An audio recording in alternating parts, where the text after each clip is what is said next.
Right. Hello, everyone. I'm assuming you can all hear me. Yes. Yep. Fine. Good.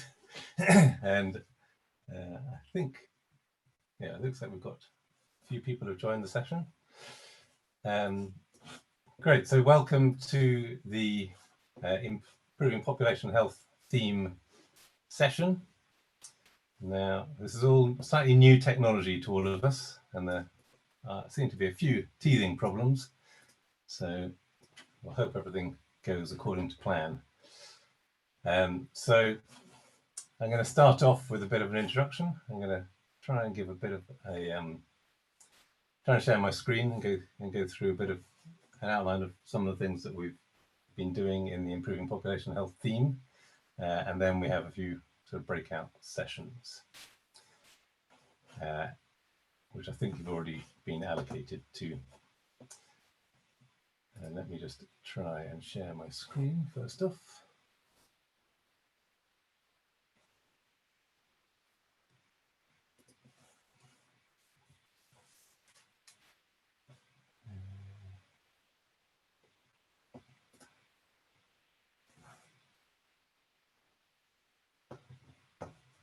Okay.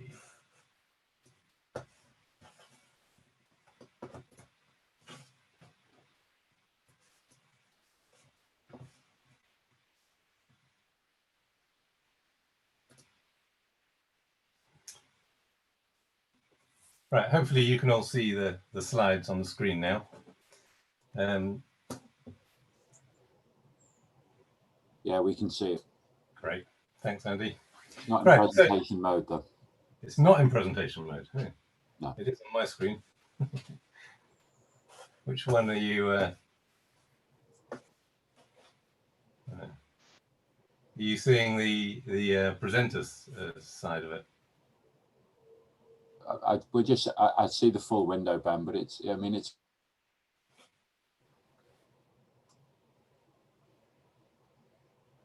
Is it okay to? Yeah.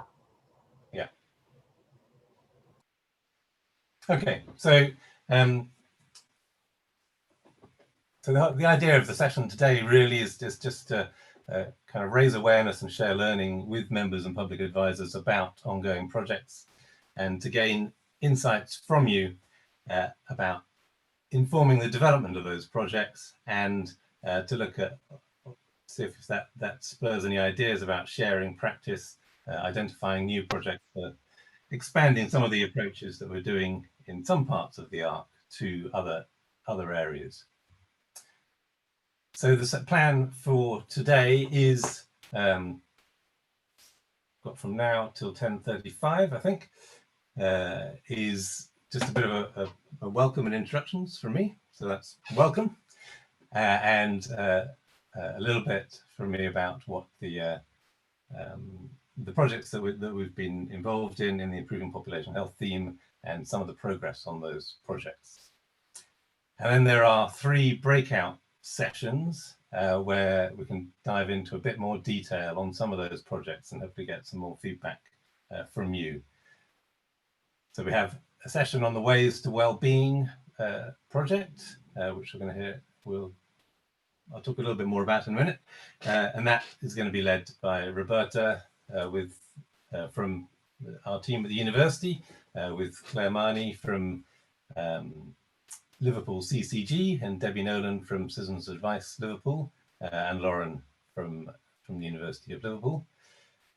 There's also a session on the geography of mental health that Kostas Daris is going to be leading with Sian, and a session on resource allocation, so how we allocate resources locally to better address health inequalities. That will be led by me with Andy and Andy Pennington and Louis Philippe. Andy from the University of Liverpool and Louis from Lancaster University. So unfortunately, I think you've all been allocated to those rooms. There wasn't the option to kind of give you a choice to move between the rooms. So hopefully you're okay with what you've been allocated to. And then we'll come back together for some feedback from those sessions, and wrap up the discussion. So just a reminder about what the improving population health theme is about. Our aims of the theme are to expand effective local public health action on the determinants of health and health inequalities, and build capacity for rapid evaluation of that public health action and translation of that into evidence. And Ben? Yep. I think your slides are stuck, or at least what we're looking at is we are still on the very first slide. Thank you. You're welcome. Some more teething problems with the technology. I don't know why that is. Let me try. I think if you stop sharing your screen and then only share your screen when if you share your screen and then launch into presentation mode, that might do it. Yeah, that's what I did the first time, but I'll. Right. Well, initially I just was sharing the PowerPoint slides rather than the screen, but I'll try. I'll see if it works better sharing the whole screen.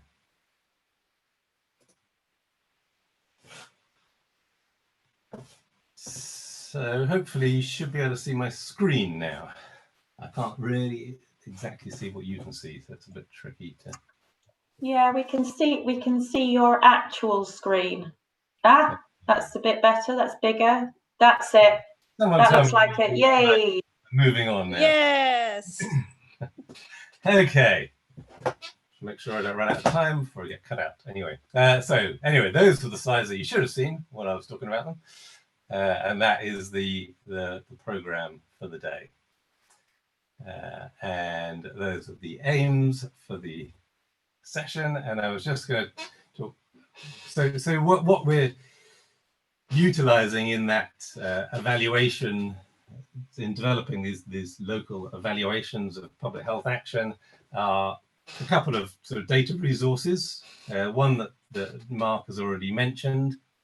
So that's the place-based longitudinal data resource that we developed in the Clark, and you've got the website there. You can go on there, and we've brought together lots of data sets at small geographical areas over time that we use in some of these evaluations.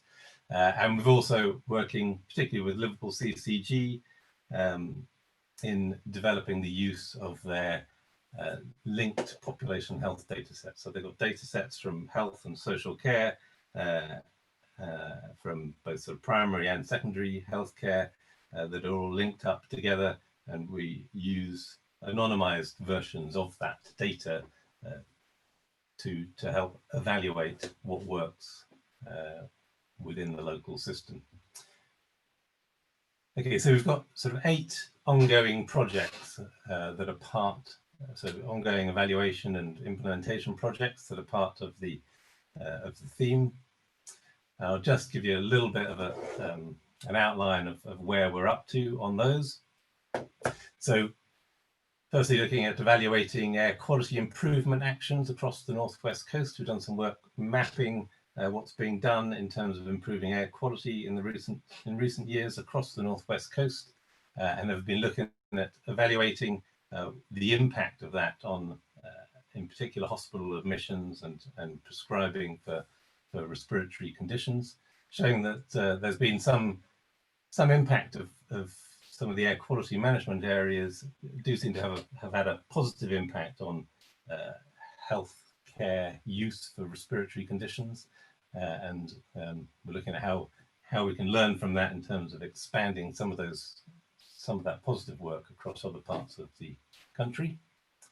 So the second project, the Ways to Wellbeing project, which you're going to hear a bit more about in one of the sessions. This is providing access to welfare advice and advice on debt through citizens' advice to people going through health care services, both in primary care, and now we're rolling that out into perinatal services, providing a package of support particularly focused on addressing poverty through the health services. We have a project looking at the impact of economic strategies. We know the economy has a great, one of the things that has one of the greatest impacts on people's health. So we've got a project with Preston looking at their economic development plans to evaluate what effect they're having on health and well-being. And we have a project just starting with Liverpool City Region to help them develop their economic plans so that they better address inequalities.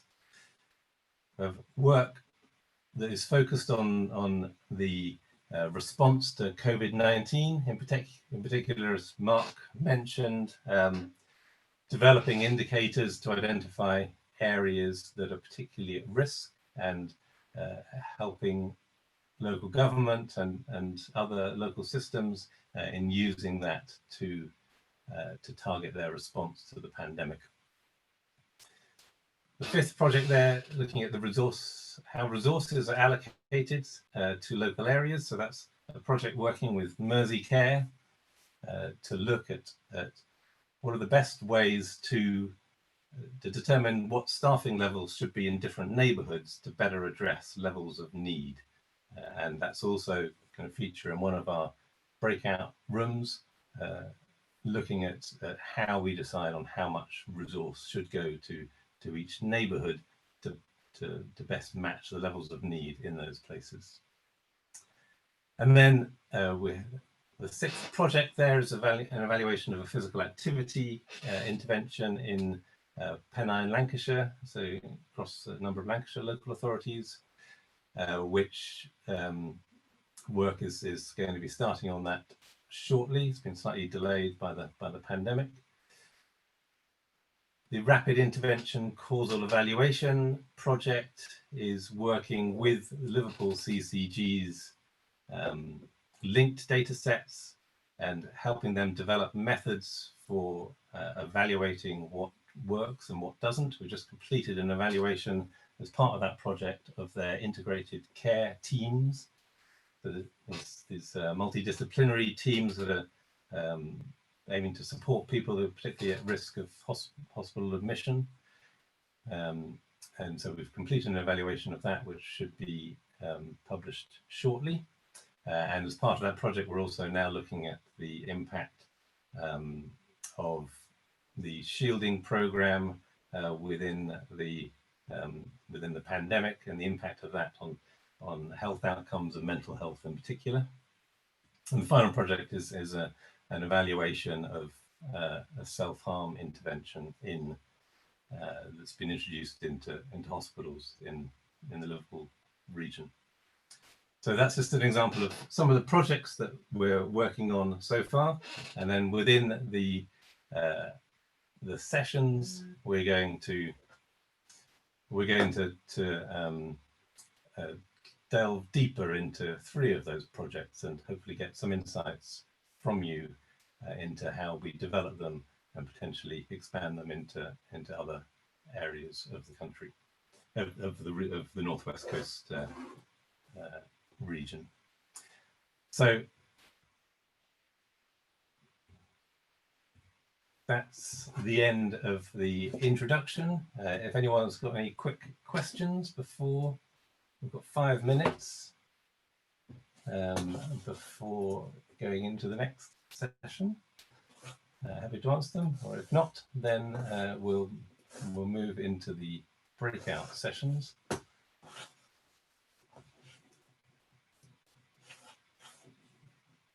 I actually find the web page again. No, here it is. Ben, Yeah. it's Saika. Could I just please quickly ask you which 3 main projects you are working in deeply? I know one is ways to well-being and air quality, and which one is the third one, please? So we've got the Ways to Wellbeing project, and then we have a project. So then the other project is delving into some of the data that we've put together as part of the PLDR. So that's called the Geography of Mental Health. And then the third project is this project looking at resource allocation, looking at how we decide on how much NHS money should go to different areas. Thank you. So that's the three projects. Yeah, that will start in 4 minutes' time, I believe. Okay, thanks.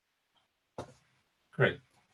Well, thanks very much to everyone. Any other? Oh, there's.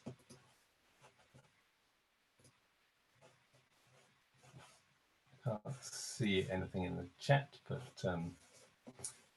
yeah. Any other questions before we go into the next session?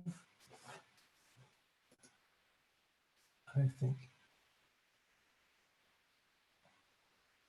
Right. Yeah. Sorry, just finding the chat function. Good. Well, thank you everyone for coming to this session, and hopefully we'll see you shortly in one of the breakout sessions. I'm back here for a short discussion at the end of that.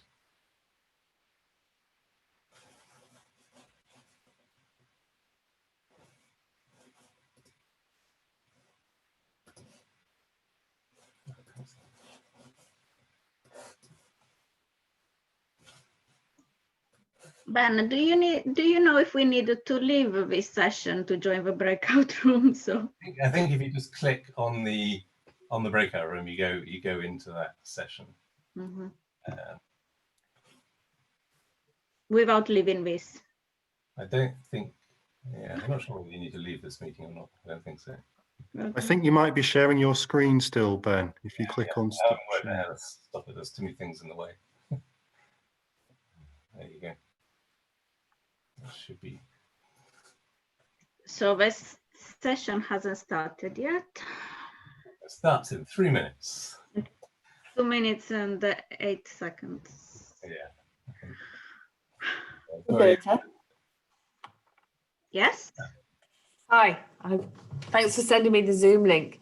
Oh, don't move out of this room, please. I don't know.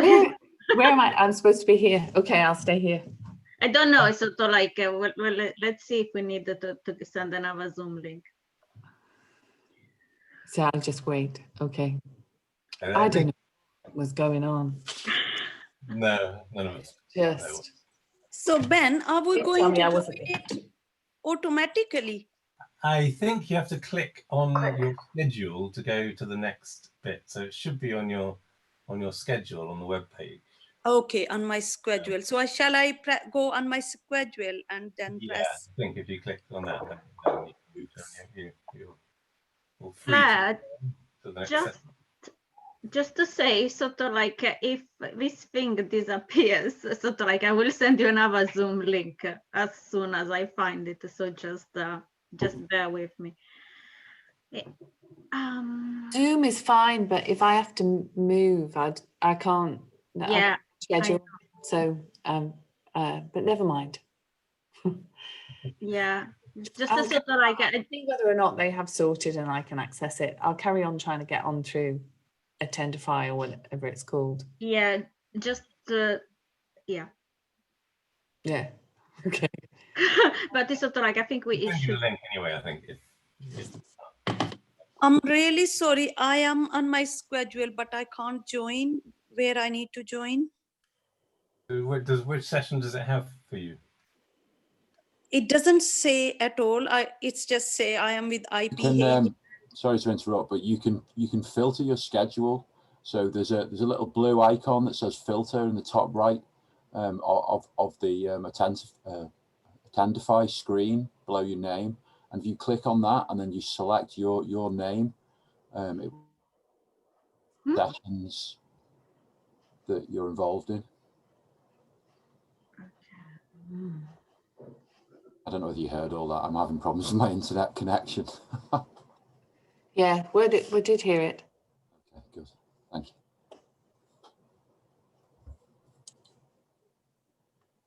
That certainly makes things simpler because there's quite a lot going on on the Attendify screen. Yeah. And iffy.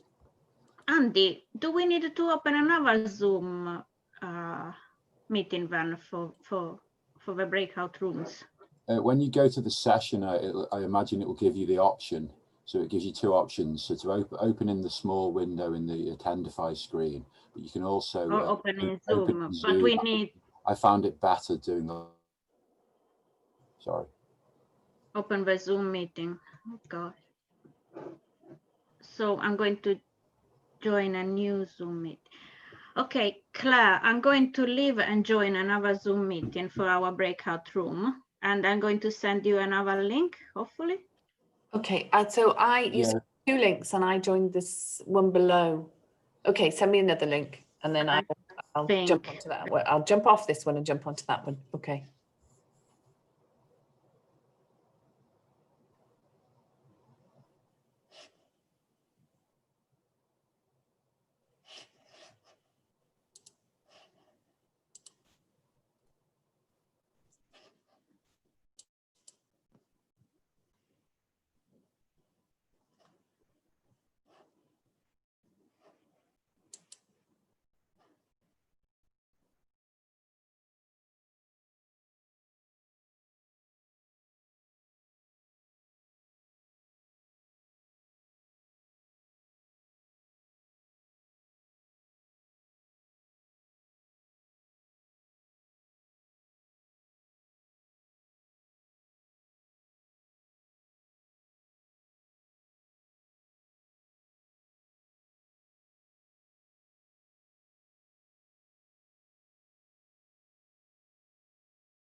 Right. Well, hi everyone. So hopefully you've all come back from your previous sessions. Yeah, there's we've been having quite a few problems with handling the new technology. And things haven't quite worked as planned, but you know, it's a learning experience. And sorry in our session, Nick, you got cut off just as you were finishing your point, as we were moved into this session. Well, it'd be really interesting for me to find out how things went in the other sessions. So maybe just a bit of feedback from any kind of key points that came out of the other sessions. So starting with Roberta, how did it go? Are you there, Roberta? Let's see who's.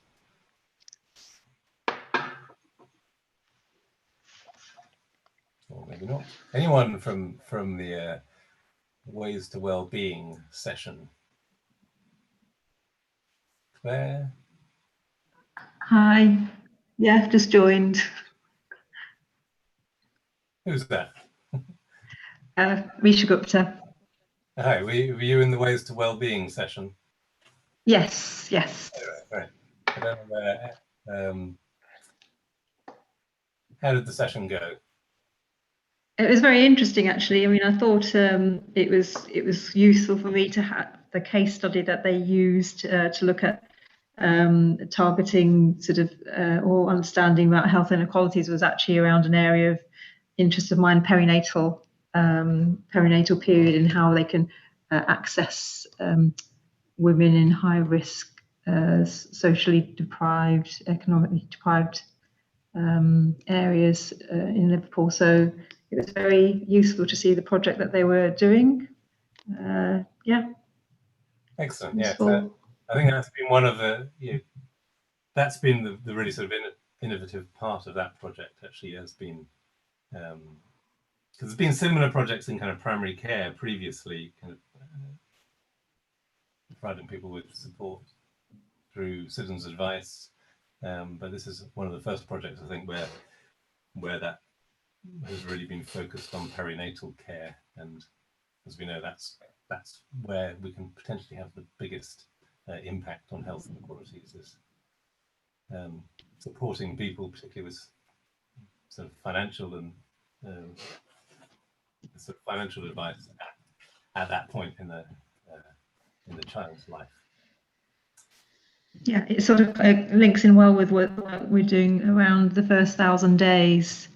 You know, looking at how we can enhance obviously that critical period preconception, but obviously from conception to the first 2 years of life. And I think so, especially with the impact that we're going to see of COVID with mental health problems and financial difficulties, it's quite a timely project really to see how that's going to influence infants in the next couple of years. Yeah, and I think that's really important. I mean, it's a time when, well, both the economic effects are potentially severe, but also the whole sort of welfare system is changing. But it was changing before the pandemic, and it's also being changed as part of the kind of response. So it's even harder for people to navigate some of that. I think that's really interesting. And then from group 2, Costas, are you there? Can you hear me? Ah, yes, you are there. Phew. Okay. Yeah, I'm here. Don't worry. Yeah. So the geography of mental health breakout went really well. We didn't have any issues in general. Maybe because we went very basic, like presentation and a little bit of a discussion, and that went really nice. So we had a presentation about our latest small area mental health index.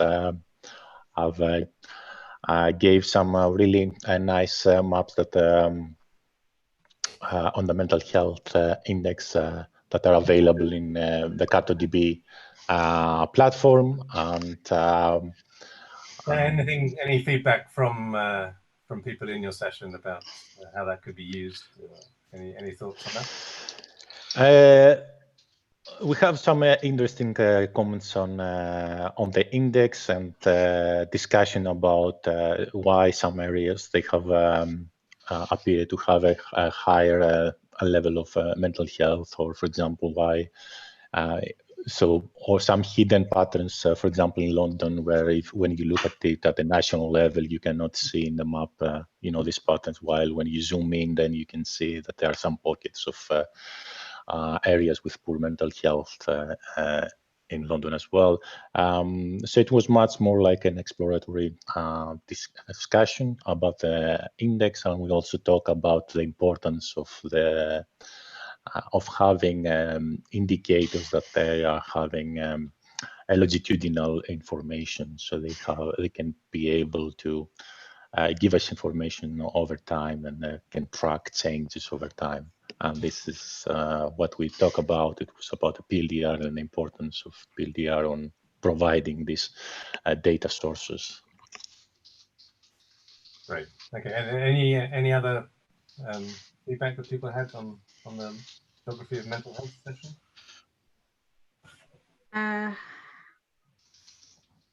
Hello, we're here from Ways to Wellbeing.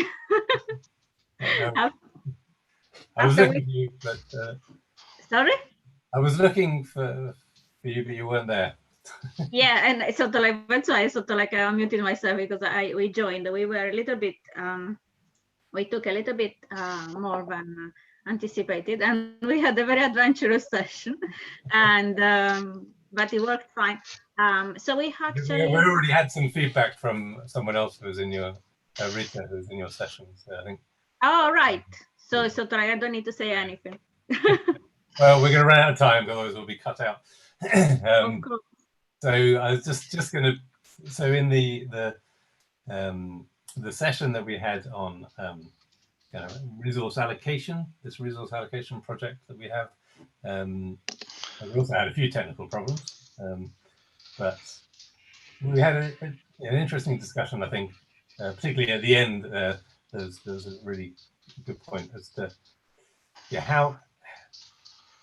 If we have a situation where waiting times for a service are particularly high in one area, should we prioritize allocating resources to get those waiting times down, even if it might mean higher health inequality? And that's one of the sort of dilemmas in developing these formula is what weight we give to people's access to services compared to differences in outcomes from services, and those two things are not always congruent. So I thought that was a really interesting insight, and that even in more wealthy areas, if you've got really long waiting times for a service, even if the overall levels of health outcomes might be relatively good, that is going to still have a particularly detrimental effect on people who are trying to access those services with a particular health condition. Did anyone else have anything else they wanted to feedback on that session?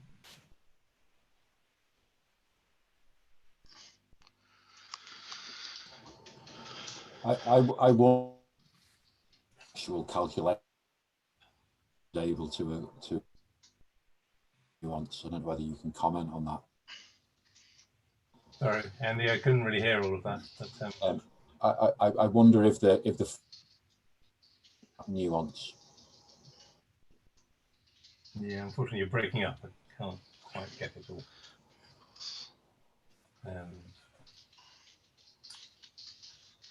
I'll put it in the chat. Yeah. Anyone else have any thoughts on that? Roberta, did you want to say anything else about your session? Since you didn't get a chance at the beginning. I don't know what was the feedback, but really, this was really interesting, particularly the perinatal element of that and how it fits in with the wider strategy of the first 1,000 days. So it's sort of like, so we have discussed about the components, it's sort of like through an interactive whiteboard exercise. We discussed about the components of what it were enablers and barriers, mechanisms, suggestion about mechanisms and outcomes that we should take into consideration. I think the vast majority of people for the mechanisms that we had identified already were sort of like they agreed with them. We didn't really want to add more than that, but it's sort of like I feel there were a lot of suggestions about the sort of components, sort of like that we should look at, take into consideration different experiences, and sort of I think one of the most important highlighted barriers that we should look at, barriers to the working of this intervention, is to sort of like have a look at the level of trust that there is in the services, the level of personal relationships already available in the system, sort of like between the workers and the people that may be referred, because there may be sort of like a lot of cultural resistance to sort of like to this.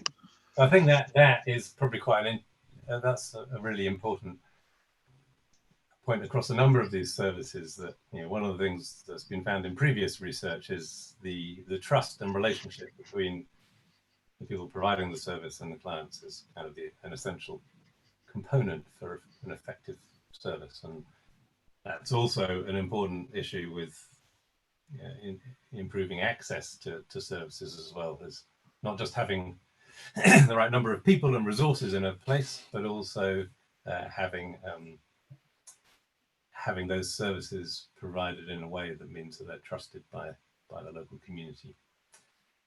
So I think we're just about at the end of our session. So I'd like to thank you all for joining, and apologies for some of the glitches in the IT. But hopefully that's given you a bit of an insight into some of the projects that we've got, and if it sparks any ideas about how some of those things could be developed in your area, or learning from those things could be shared, or you want to get involved in those projects, please contact us, and Sian can post a contact email in the chat. So thank you very much, and hope to see you again soon. Thank you. Bye. Thank you. Thanks, everyone. Bye-bye. Thank you. Bye. Thanks, everybody.